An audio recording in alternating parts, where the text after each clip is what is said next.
In the next few minutes, we're going to implement 3 distinct approaches to indexing and querying geospatial data in MongoDB: flat surface, spherical, and advanced search. I am Diana, and this is a jumpstart on geospatial data. For each of the 3 use cases, we'll cover the data model, index, and queries. Let's take a look at the first use case, flat surface. When working on a Euclidean surface or a 2D map, such as a restaurant, warehouse, and its items, we may need to perform geo-based queries. In order to do so, we'll take a look at the data model. The data must be represented as legacy coordinate pairs. These could be either stored as a 2-element array or embedded documents with 2 fields. The first item is the x-axis, followed by the y-axis. Then we create a 2D index on the field containing the coordinate pairs, in our case, POS. For querying, the .near operator calculates distances on a flat plane and returns documents sorted by proximity.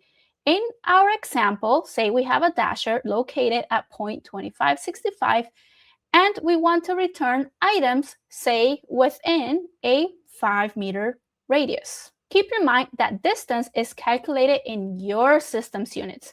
For our case, let's say meters. We can also run a query using the geoWithin operator to return results that fall within the specified shape. In our case, a 5-meter radius from the dasher's location. Note that the results are not sorted. Next, we have our second geospatial use case, spherical data. In our example, we have a collection of Austin-based restaurants along with their coordinates. We represent the data using the GeoJSON standard. So whether you define a point or a polygon, each coordinate pair must always list the longitude first. The 2D sphere index is going to interpret geometry on an Earth-like surface, meaning it's going to account for the planet's curvature. It calculates all distance in meters. We use the $sphere for sorted proximity. In our example, we want to return all restaurants near the, say, Texas state capital, and limit their results to a distance of, say, 800 meters. Note that the results are going to be sorted from closest to furthest. Next, we have the geoWithin operator to find documents strictly within a boundary, such as downtown Austin. Note that the $geoWithin does not perform an automatic sort. Here we have our GeoJSON for downtown Austin, and we can go ahead and run our filter to identify all restaurants that fall within that shape. Finally, we also have $geoIntersects, which identifies where geometries overlap. For instance, I have a collection of delivery zones. For each document, I have a boundary field that is a GeoJSON polygon representing the area it covers. I can create a 2D sphere on this specific field by calling the createIndex function. And now I can run a query. For instance, giving a particular food delivery route, we can estimate the cost and time required by determining which delivery zones it overlaps. Okay, great. Here is a quick overview of the 3 operators we showed to query spherical data.